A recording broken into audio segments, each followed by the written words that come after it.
유스그룹에게는 설명하기 참 힘든 주제인데 쉬운 이야기 같아서 굉장히 힘든데 우리 저 보미 선생님 정말 대단합니다. 처음에 말씀하실 때에 아브라함과 하나님과 아브라함 그리고 이삭의 관계는 카비넌트의 관계다, 언약의 관계다라는 말씀을 하셨거든요. 언약이라는 말은 성서에 나오지는 않아요.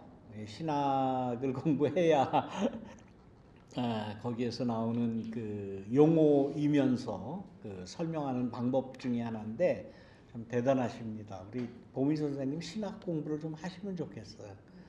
그 목사가 될 수 있는 소양이 정말 다분한 분입니다.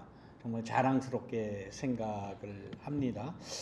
아까 그 아다지오 포 스트링을 들으면서 정말 슬픈 감정이 생기셨습니까? 네, 다행입니다. 슬픈 감정이 생겼다면. 왜 이 곡을 제가 오늘 이 찬양 감상 시간에 선택을 했는가 하면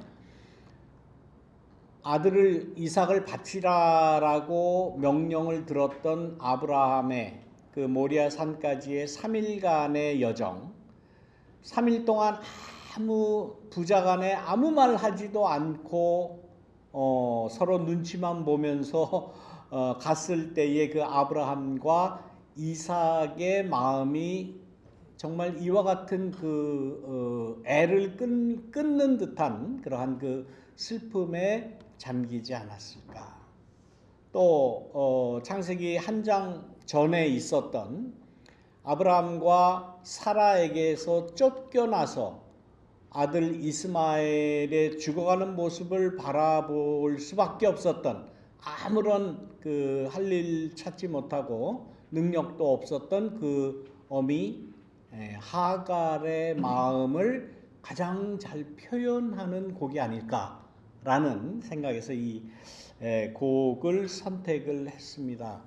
서양 곡뿐만 아니라 동양의 음향, 가장 슬픈 음향도 하나 준비를 했거든요. 한번 들어보시기를 바랍니다.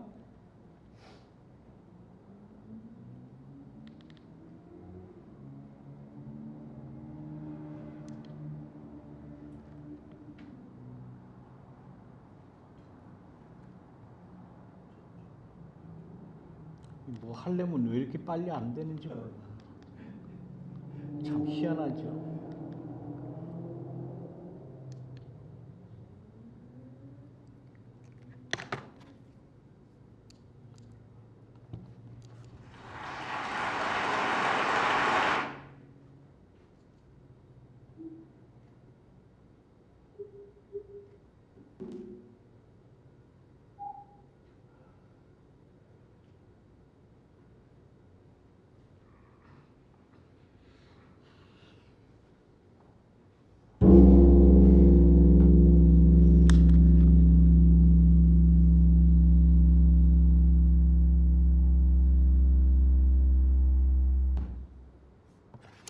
예, 소위 말하는 그 여기가 지금 한국인들한테는 잘 알려져. 아무것도 몰라요. 한 번도 못 봤을 때가.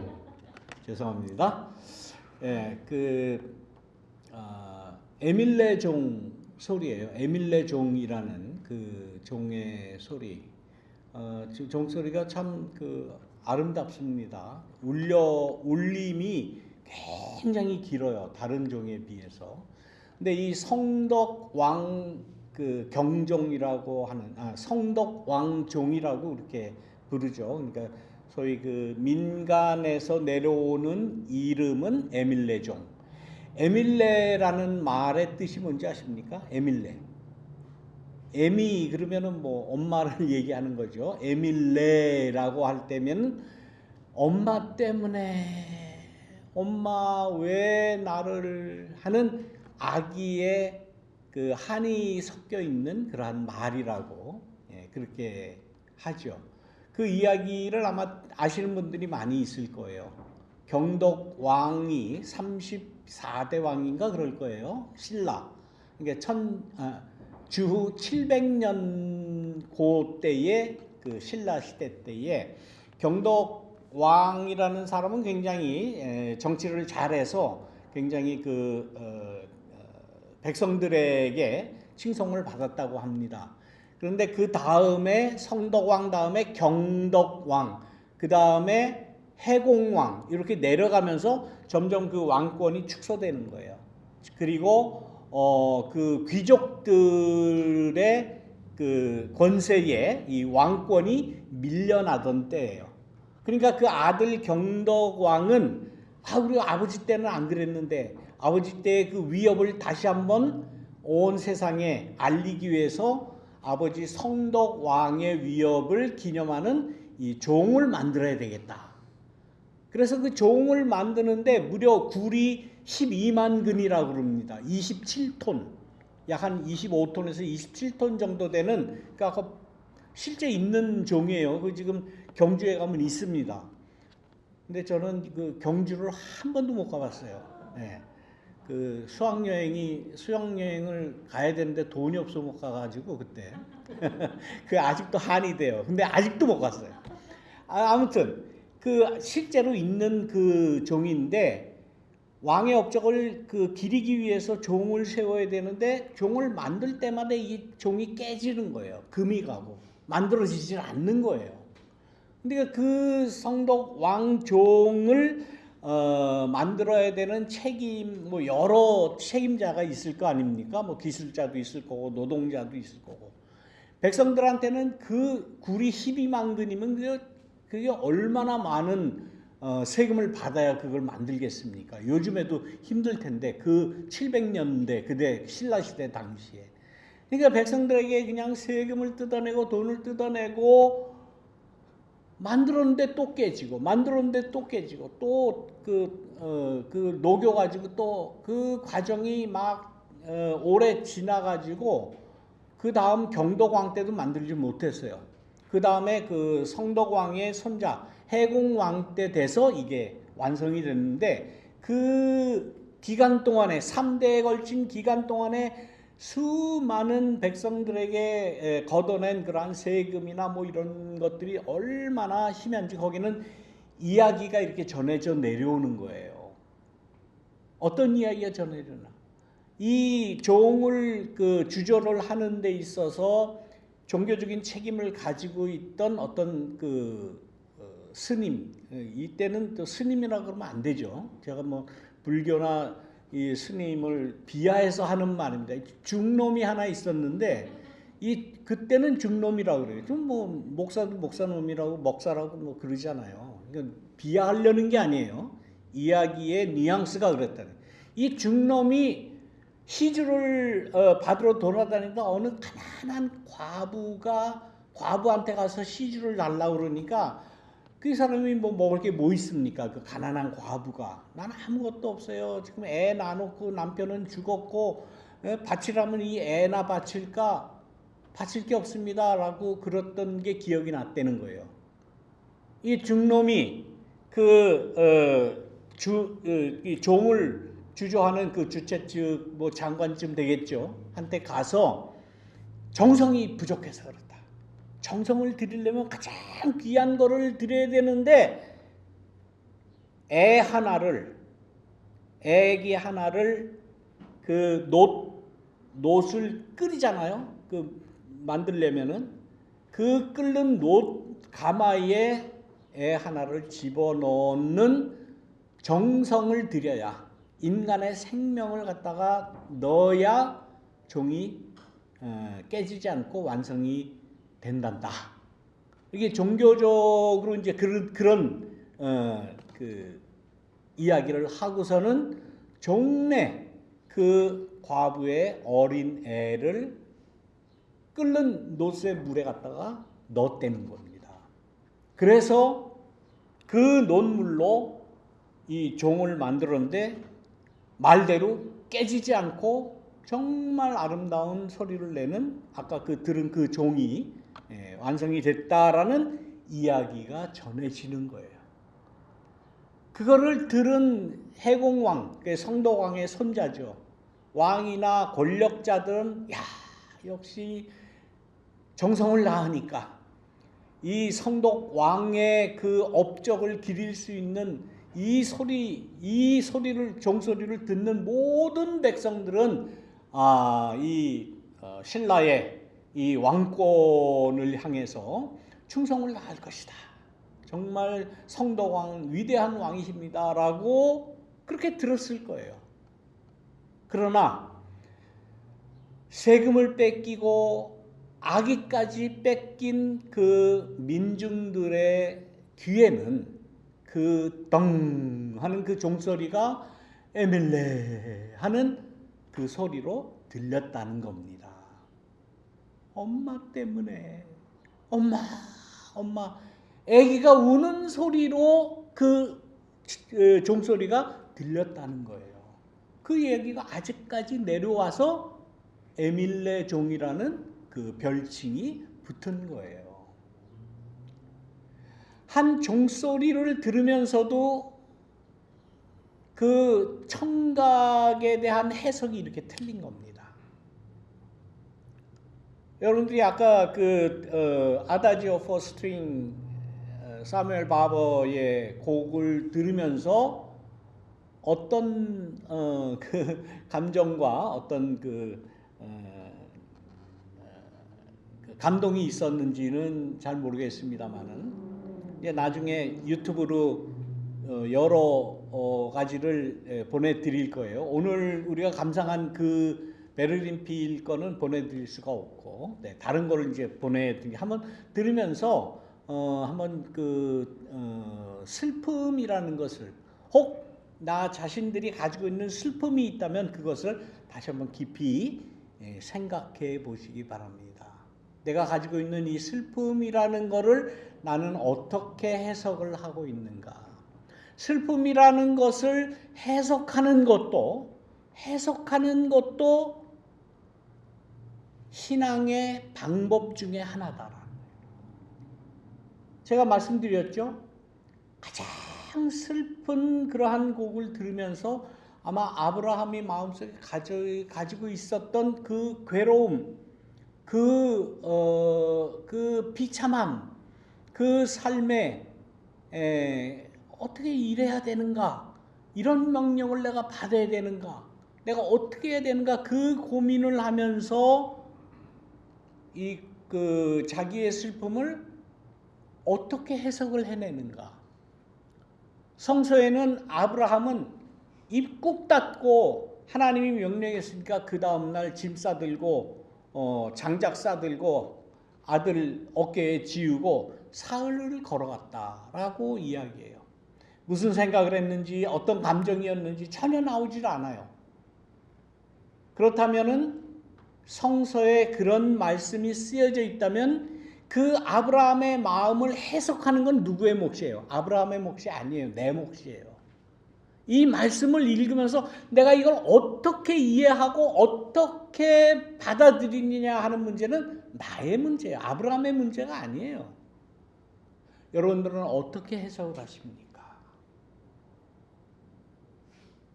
한번 여러분의 문제라고 심각하게 받아들이고, 물론 하나의 에피소드고 옛날 얘기 같은 그 구약 성경에 나오는 얘기니까 그냥 그런 거지 뭐 그랬다는 거지 뭐 나랑 뭔 상관이야 이렇게 생각을 하고 바라본다면 뭐 성서하고 나하고 아무 관계 없죠.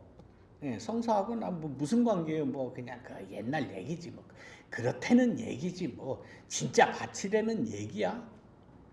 그 정도에서 그치면 그 신앙의 수준은 그 정도입니다. 좀 더 발전시키고 더 나의 것으로 받아들이고 내가 아브라함이라면 저는 그런 생각을 해요. 이런 말도 안 되는 명령을 받고 왜 아무 말도 못한가? 신이 그런 말을 한다고 그래서 왜 반박을 못해? 하나님 난 그거 못하겠어요. 아니 이게 말이 됩니까? 어떻게 내 애를 바쳐요? 어떻게 생명을 죽여서 믿음을 증명해내라 라는 이 요구가 암만 신이라고 해도 암만 하나님이라고 해도 그게 타당합니까? 말도 안 되는 거죠. 하나님이라면 그렇게 그런 명령 내리면 안 됩니다라는 말을 왜 못해요? 왜 못하느냐고. 결과적으로 우리는 이제 성서를 다 아니까 결과적으로는 뭐예요? 하나님의 뜻은 뭡니까? 바치라는 거예요? 바치지 말라는 거예요? 손도 대지 말라는 거예요. 생명을 어떻게 그걸 제물로 바치냐? 바치지 말라는 소리예요. 그리고는 숫 양을 준비해서 그를 대신 바쳐라 라고 말씀을 하셨지만 숫 양을 바치는 제사 제도 자체도 얼마 가지 못해서 폐기되잖아요. 이스라엘 사람들이 지금 뭐 양 죽여가지고 그 피 뿌리고 뭐 갖다가 제단에 태우고 그럽니까? 안 해요, 지금도. 왜 안 해? 부당하니까. 그거는 원시 종교의 폐습이고, 그건 인간 사회에서는 아무리 동물이지만 신에게 제사 드린다고 동물을 죽여가지고 피를 뭐 짜내고 껍데기를 벗겨서 살은 태워 올리고 뭐 너무 원시적인 거라서 지금도 안 하잖아요. 안 한다니까. 지금도 유대인들도 안 해요. 그런데 그걸 가지고 마치 어떤 하나님의 큰 명령이 무조건적인 순종만이 참 믿음이다 아직까지 생각하며 아직까지 그걸 주장하는 아까 중놈이라고 그랬으니까 목사놈들 차마 그렇게 바치라는 말을 못하니까 뭐라고 합니까? 가장 중요한 걸 바쳐야 됩니다. 여러분 헌금하세요. 건축해야 되니까 우리도 이제 건축해야 되는데 여러분들 헌금 좀 하시겠어요? 건축하자고 헌금 작정하자고 제가 한번 해볼까요? 할 사람이 있을까요? 이 중에? 하지도 않지만 그런 거는 그건 원시적인 신앙이에요. 그건 폐기돼야 할 그러한 요구예요. 뭘 교회당을 짓겠다고 돈을 내고 헌금을 하라고 강조를 해. 뭘 제일 귀한 걸 바치라고 그래. 하나님이시라면 우리 인간이 가장 추구하는 궁극적인 목표라고 하는 그 힘이라면은 그런 요구하는 신은 그거는 잘못된 신이에요. 그 얘기를 아브라함은 왜 못했을까? 왜 안 해? 이상하잖아요. 근데 아브라함이 이런 사람이냐? 그냥 믿음대로 하나님 명령대로 순종하라 그러면 예스 그러면서 그 슬픔과 그 고뇌를 가지고 아무 말 못하던 사람이 아니에요. 16장에 보면 소돔과 고모라의 그 죄악을 보고 하나님이 어떻게 합니까? 내가 다 죽여버리겠다 라고 말씀하실 때에 아브라함이 가만히 있었습니까? 안 그랬어요. 하나님 어떻게 의인을 악인과 함께 죽일 수 있습니까? 하나님이라면 이러면 안 됩니다라는 거예요. 그게 하나님이라면 신이라면 그런 식의 심판을 해서는 안 됩니다라는 하나님에 대한 저항과 반발이에요. 그렇지 않아요? 그거를 한 번만 한 게 아니에요. 아브라함이 6번이나 합니다. 뭐 100명, 50명, 10명, 뭐 몇 명, 나중에는 한 명까지 내려오는 동안에 6번이나 하나님 앞에 반발했던 아브라함이에요. 그때 그 아브라함의 모습, 그 아브라함의 저항정신, 정의로움 있었어요. 없는 사람이 아니에요. 그런데 오늘 22장에 와서 아들 이삭을 바치라라는 이 하나님의 명령에는 그야말로 무력한, 입을 꾹 다무는, 입국닷을 하는 그런 사람으로 보이는 거예요. 그러면 이런 그 다른 성향의 아브라함이 왜 똑같은 창세기 안에 16장과 22장에 이렇게 공존하느냐? 아브라함을 바라보는 성서 기자의 입장이 다른 거예요. 창세기는 BC 약 한 600년, 700년 때에 쓰여진 글입니다. 오래된 것 같지만 그렇지 않아요. 그러면은 아브라함의 에피소드가 여러 전승에 의해서 내려옵니다. 옛날 얘기 같이 할머니, 할아버지들이 손자들에게 이야기 옛날에 이런 아브라함이 있었는데 하면서 얘기해 주던 그 옛날 얘기와 같은 전승이 여러 전승이 있어요. 그러니까 아브라함에 대한 전승도 이와 같이 소돔과 고모라 성에서 하나님 앞에 대들고 하나님 앞에 신이라면 그러면 안 됩니다. 어떻게 의인을 악인과 함께 죽이려고 합니까? 그게 신입니까? 하는 그 신 앞에서 결기가 100배인 이 아브라함이 있는가 하면 순종해야 된다고 하는 하나님의 명령 앞에 아무 소리도 안 하고 입 꾹 닫고 그냥 명령만 순종해야 된다고 하는 그러한 시각에서 보았던 성서 설화자가 있는 거예요. 그렇다면 물론 각 에피소드마다 우리에게 주는 그러한 교훈이 있겠죠. 또 우리가 받아들여야 하는 그러한 교훈이 있겠죠. 다 경우를 우리가 생각을 해보고 우리가 나름대로 우리는 우리대로 해석을 해야 된다라는 거예요. 이 해석을 목사에게만 맡겨두면 안 돼요. 목사는 주로 교회라고 하는 이 공동체를 잘 지켜야 하는, 그래서 재정적으로나 또 뭐 정치적으로나 아무런 문제 없게 세워야 되는 그러한 그 아젠다가 큰 사람들입니다. 건물도 크게 져야지, 또 재정도 든든해져야지, 교인 수도 많아져야지. 그래서 교회가 이 사회에 어떤 빛과 소금의 직분을 감당해야지. 그러다가 교회가 정치권하고 손잡는 거예요. 그러다가 생겨난 게 신천지 같은 거, 그런 게 생겨나는 겁니다. 그러나 성서의 밑바닥에 깔려 있는 그 하나의 맥락이 있어요.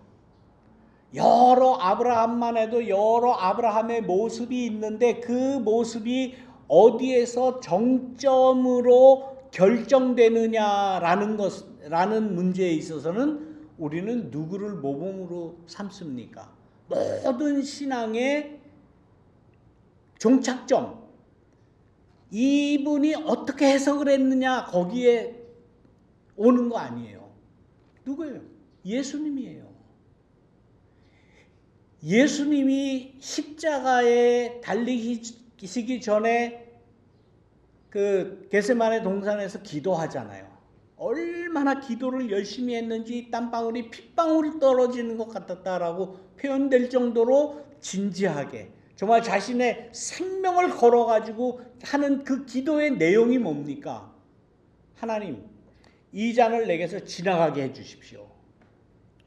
우리는 그 예수님의 겟세마네 동산에서 기도를 결국은 하나님의 명령에 순종했다라고만 그냥 단순하게 생각하잖아요.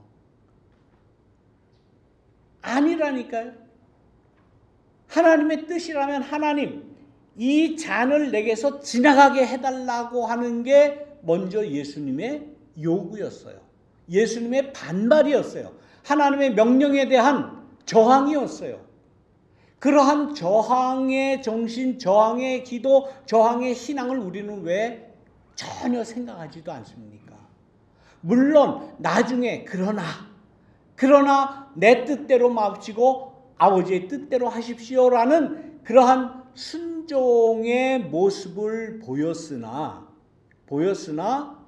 분명히 그 예수님의 겟세마네 기도 안에는 먼저 신앙의 저항이, 신에 대한 반발이 묻어 있어요.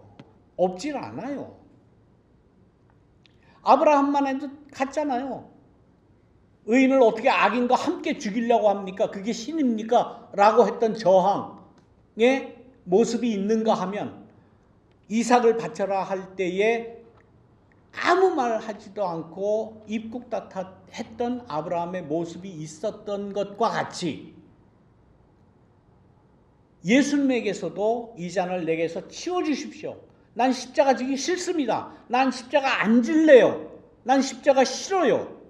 난 고통당하는 거 싫습니다. 라는 그러한 저항이 있었다는 사실을 우리는 왜 간과합니까?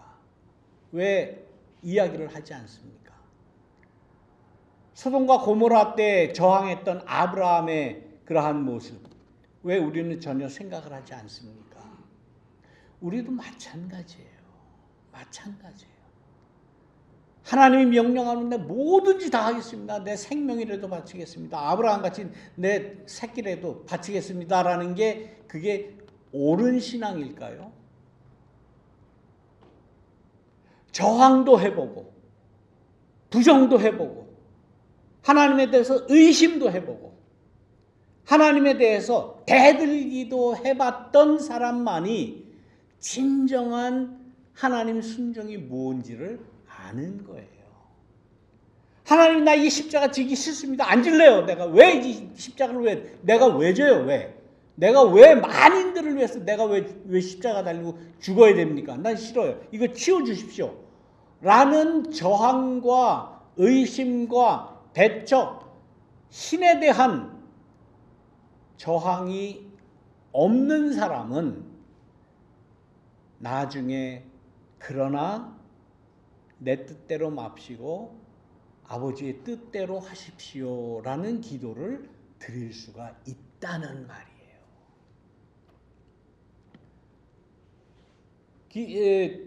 전통적으로 기독교에서는 순종만 가르쳤어요. 순종만.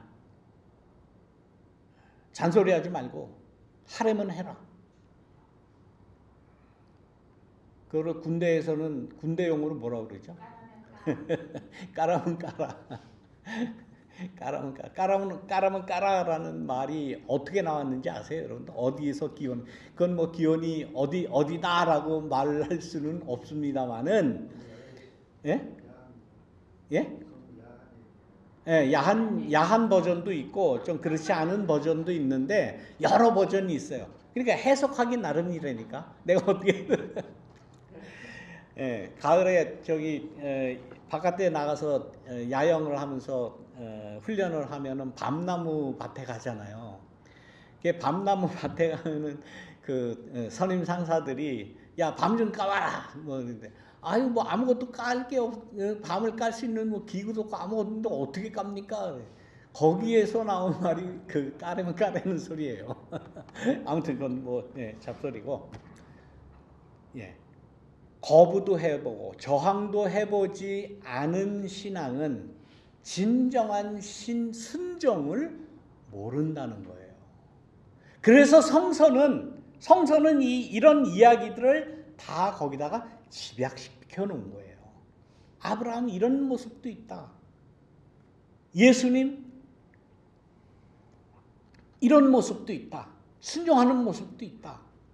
그것을 종합적으로 성서는 어느 것 하나 빼지 않고 어느 것 하나 무시하지 않고 다 집어넣어 놓고 결국은 뭡니까?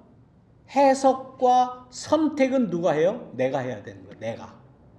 어떤 선택을 할 것이며 어떤 예수님의 모습, 어떤 하나님의 진실, 어떤 아브라함의 순종, 어떤 예수의 십자가를 기꺼이 지는 그 용기, 어떤 것을 내가 잡을 것인가 라는 선택은 최종 선택과 최종 결정은 누가 하느냐?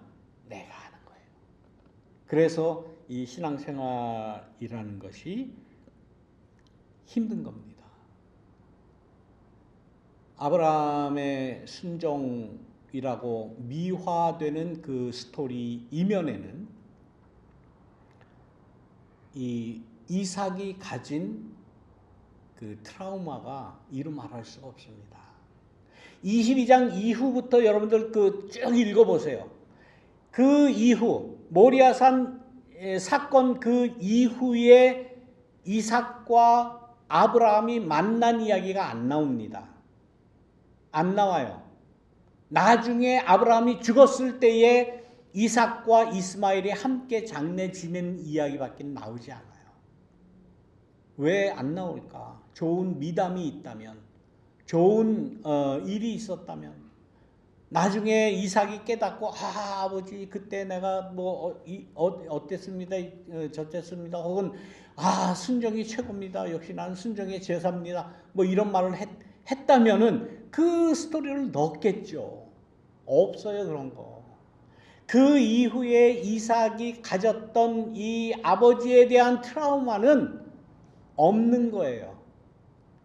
아버지를 아마 쳐다도 안 봤을 거예요. 아버지랑 이야기도 안 했을 거예요. 아버지하고 관계가 끊어졌을 거예요.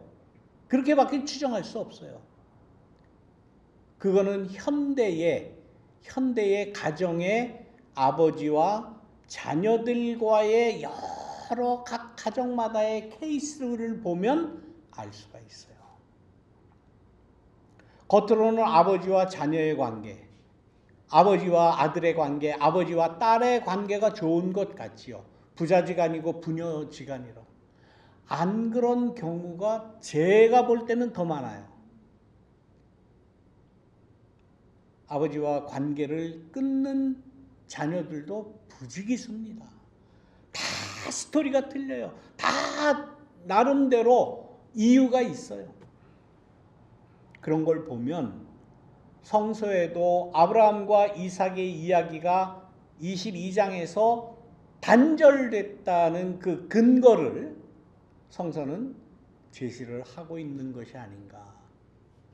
결국은 애들한테 잘해야 된다. 애들이 하자는 대로 해야 된다. 가부장이라고 아버지라고 억누르고 심지어는 뭐 때리고 이거 안 되는 거예요. 이건 법으로도 안 되잖아요. 애들 때리면 됩니까? 안 됩니까? 잡혀가요. 제일 가요. 잘못하면.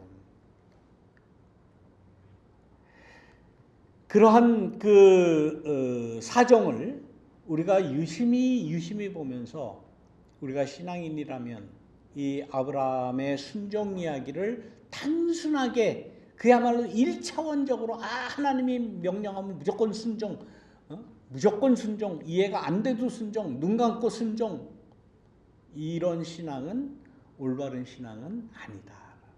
뭐 아니다 그러면 또 반발하실지 모르겠지만 굉장히 저급한 신앙이다. 여러 경우를 다 따져보고 예수님과 같이 아브라함과 같이 때로는 하나님에게도 대항할 수 있는, 물어볼 수 있는, 저항할 수 있는, 혹은 부정할 수도 있는 그런 신앙을 가지는 자만이 진정한 순종을 할 수 있다는 역설적인 말씀을 드립니다. 오늘 다 드리지 못한 말씀이 있어서 다음 주까지 또 이렇게 연결해서 말씀드리도록 하겠습니다. 기도하겠습니다. 우리에게 생명을 주시는 하나님, 하나님의 뜻은 아들 이삭을 바치지 말라, 바치라 마라 하는 것보다도 손도 대지 말라라는 그러한 말씀으로 집약됩니다. 하나님은 생명의 하나님이시고 사랑의 하나님이심을 믿습니다. 우리의 삶 가운데도 이러한 하나님의 은혜가 넘칠 수 있도록 인도하여 주옵소서. 예수님의 이름으로 기도드립니다. 아멘.